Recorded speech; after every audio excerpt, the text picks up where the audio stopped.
Hello everyone, welcome to Study IQ IS. Myself Utkarsh Singh and I welcome you all to the second lecture of Anthropology Demystified.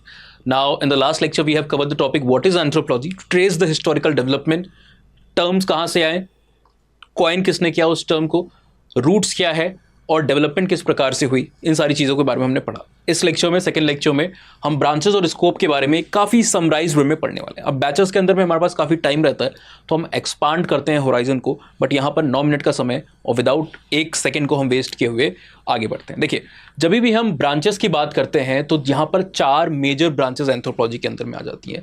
सबसे पहले जिसको आप social anthropology कहते हो, साथ ही साथ इसको कल्चरल भी कहा जाता है।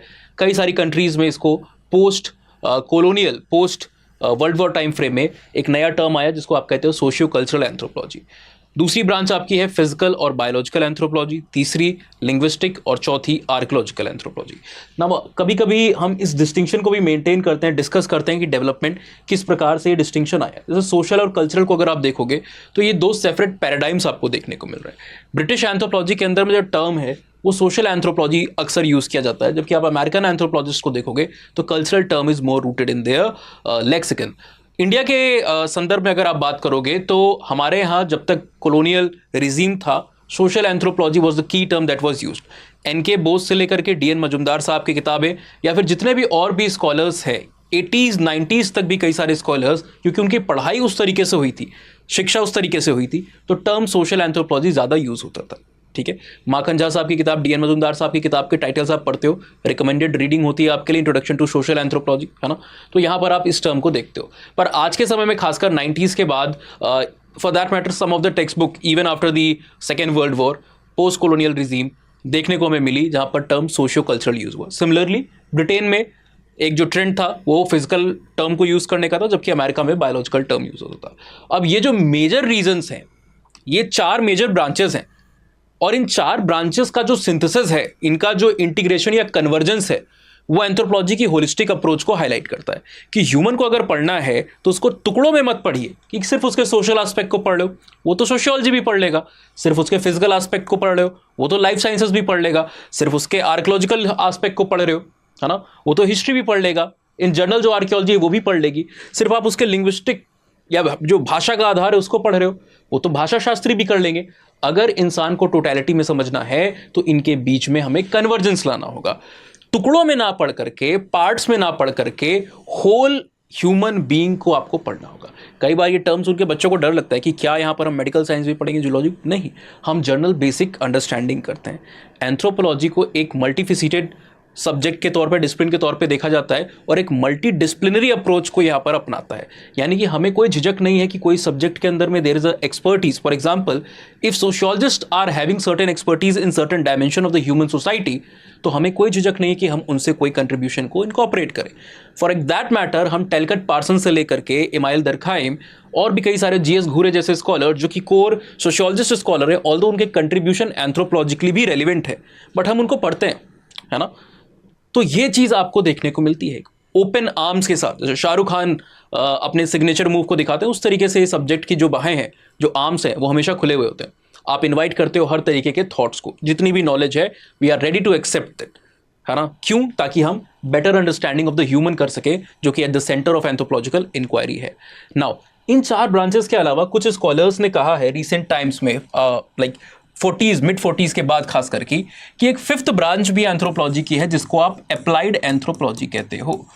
नाउ, ये सारी जो ब्रांचेस है, इनके अंदर का जो थियोरेटिकल पर्सपेक्टिव है, इसका प्रैक्टिकल एप्लीकेशन किस तरीके से ह्यूमन की प्रॉब्लम को सॉल्व करने के लिए यूज किया जा सकता है, वो हमें अप्लाइड एंथ्रोपोलॉजी बताती है। यानी कि जब हम ह्यूमन के कल्चर को समझ रहे हैं, उसके बायोलॉजिकल डायमेंशन को समझ रहे हैं, तो दोनों आधार पर उसकी कुछ प्रॉब्लम हो सकती है। सोशल प्रॉब्लम्स भी हैं and there are certain physical issues around human और ह्यूमन पॉपुलेशन, है ना। तो हम जब इन फील्ड्स को एक साथ मिला करके देख रहे हैं तो इनके थ्योरेटिकल आइडियाज को अप्लाई करके ह्यूमन की बेसिक रूटेड प्रॉब्लम को सॉल्व करने की कोशिश क्यों ना करें। तो ये एक फिफ्थ ब्रांच के तौर पे कभी कभी अप्लाइड एंथ्रोपोलॉजी को देखा जाता है, but it is not always accepted as one of the four major branches आपकी यही रहती है। अब इन सारी ब्रांचेस के अंदर में देयर आर सब स्पेशलाइजेशन। फॉर एग्जांपल, जब आप सोशल और कल्चरल एंथ्रोपोलॉजी को पढ़ रहे हो तो इसके अंदर में सब स्पेशलाइजेशन है। फॉर एग्जांपल, यहां पर आपको मेडिकल एंथ्रोपोलॉजी, नाम से लोगों को लगता है ये तो फिजिकल के अंदर में होना चाहिए, बट एक्चुअली आप यहां पर हेल्थ से जुड़े हुए, इलनेस से जुड़े हुए जो कल्चरल मीनिंग है, जो एथनो इटियोलॉजी है, इसको आप एड्रेस करते हो। Health seeking behaviour, care and healing से रिलेटेड जो प्रैक्टिसेस हैं और जो cultural dimension of the sickness है, इनको आप यहां पर मेडिकल एंथ्रोपोलॉजी के अंदर में एड्रेस करते हो। अपार्ट फ्रॉम दैट, आप इकोनॉमी जो है इनको भी पढ़ते हो, जो पॉलिटी है इनको भी पढ़ते हो, है ना, और सोशल और कल्चरल डायमेंशंस में पढ़ते हो। यानी कि subject like economics and polity and sociology are mostly focusing on the contemporary society. They are focusing in the present society. Focus present society के ऊपर है ना, मॉडर्न सोसाइटी के ऊपर है। But anthropologist economy and polity of the simple society, that is the tribal societies के ऊपर भी फोकस कर रहे हैं, और साथ ही साथ पास्ट सोसाइटी जो अब एग्जिस्ट नहीं करती है इंडस वैली के समय में, उनके ऊपर भी हमारा यहाँ पर फोकस देखने को मिल रहा होता है। प्लस हम एथनोग्राफिकल, एथनोलॉजिकल स्टडीज को भी करते हैं, जिससे हम कल्चरल डाइवर्सिटी जो रूटेड है उसको भी हम यहाँ पर समझने की कोशिश करते हैं। इस प्रकार से एंथ्रोपोलॉजी के अंदर में रिलीजन से लेकर के मैरिज, फैमिली, जो ह्यूमन की सोशल स्ट्रक्चर्स हैं, है ना, ये सारी चीज़ें यहाँ पर कवर की जा रही होती हैं। इसके अंदर में बहुत सारे सब फील्ड आपको आते हुए देखने को मिलेंगे। सिमिलरली, जब फिजिकल और बायोलॉजिकल की बात करोगे तो यहाँ पर हम प्राइमेट्स की स्टडी करते हैं, जिसको प्राइमेटोलॉजी के अंदर में पढ़ा जाता है। हम यहाँ पर अलग अलग फॉसिल्स की भी पढ़ाई करते हैं, जिसको पेलियोंटोलॉजी के अंदर में भी कहा जाता है, डाला जाता है। हम यहाँ पर बीमारियों को भी पढ़ते हैं, जो कि एपिडेमियोलॉजी के अंदर में डाला जाता है। हम यहाँ पर ग्रोथ, खासकर एजिंग को भी पढ़ते हैं, जो कि जेरेंटोलॉजी के अंदर में डाला जाता है। हम ह्यूमन के बॉडी टाइप को पढ़ते हैं, जिसको सोमैटोटाइपिंग के अंदर में यहाँ पर डाला जाता है। ठीक है, हम फॉरेंसिक्स को भी यहाँ पर एड्रेस करते हैं, जो कि अगेन फिजिकल डायमेंशन के अंदर में रखा जा सकता है। तो ये सारी चीज़ें जो हैं हमें एक होलिस्टिक वे में इंसान के ऊपर फोकस करवा रही हैं। इवोल्यूशनरी बायोलॉजी को भी आप यहाँ पर ले सकते हो, और जो ह्यूमन का जेनेटिक्स है इसके ऊपर भी हम फोकस करते हैं। These are some of the dimension, जो सब फील्ड्स हैं इन मेजर ब्रांचेस के अंदर, उनमें से कुछ का एग्जाम्पल दे रहे हैं, क्योंकि समय 9 मिनट है हमारे पास, पूरी यहाँ पर हम आपको मैप ड्रॉ करके नहीं बताने का समय है। आर्कियोलॉजी के अंदर में फॉर एग्जांपल हिस्टोरिकल स्टडीज जो है ना, यानी कि ऐसी सोसाइटीज जिनके रिटन एविडेंसेस हैं, उनके भी आर्कियोलॉजिकल कॉन्टेक्स्ट को, एविडेंसेस को हम यहाँ पर पढ़ रहे होते हैं। Apart from that, experimental archaeology होती है, एथनो आर्कियोलॉजी यहाँ पर एक सब फील्ड आपकी आ जाती है ना, और साथ ही साथ आपकी सेटलमेंट आर्कियोलॉजी भी यहाँ पर होती है। नाउ सेटलमेंट आर्कियोलॉजी बेसिकली इंसान, सेटलमेंट आर्कियोलॉजी के लिए कभी कभी एक ब्रॉडर टर्म को यूज़ किया जाता है, जो है इन्वायरमेंटल आर्कियोलॉजी। ये इंसान के पास्ट के इन्वायरमेंट के बीच के रिलेशनशिप को स्टैब्लिश करता है, कि पास्ट में जो इंसान था और उसका जो इन्वायरमेंट था कोरिस्पॉन्डिंग, उनके बीच में क्या रिलेशनशिप था, सेटलमेंट के लिए किस तरीके की स्ट्रैटेजी को यूज़ किया जाता था, रिसोर्स के लिए किस तरीके की स्ट्रैटेजी को यूज़ किया जाता था।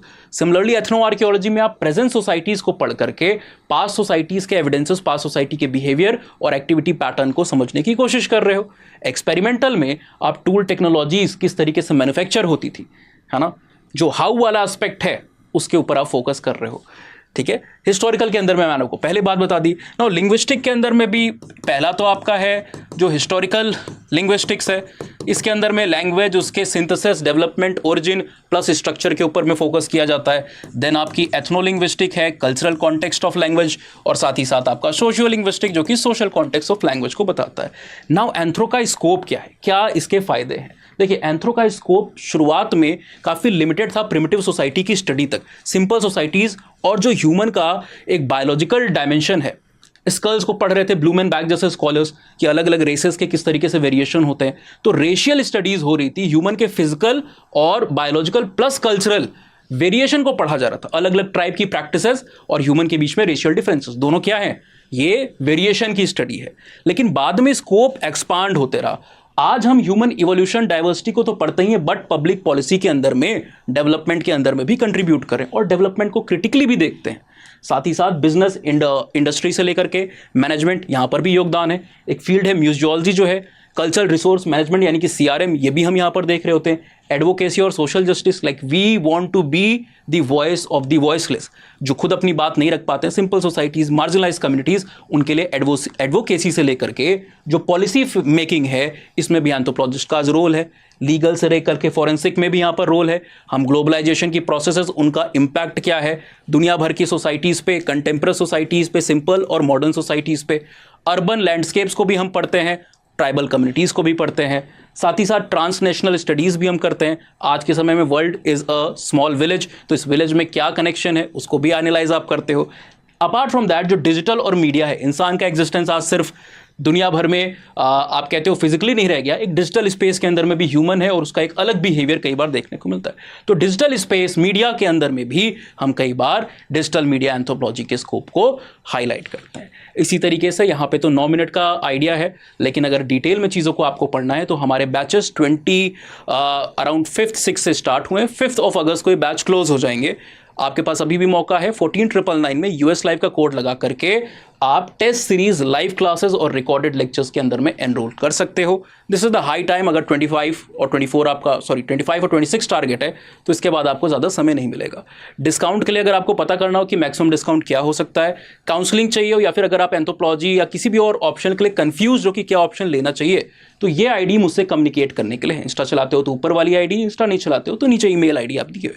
स्टडी IQ के हर एक कोर्स पे US लाइव का कोड आपको लगाना है A to Z plus anthropology decode by Utkarsh Singh पे आपको हमारी सारी PDFs और फाइल मिल जाएगी। Hopefully see you all on the next lecture and also may be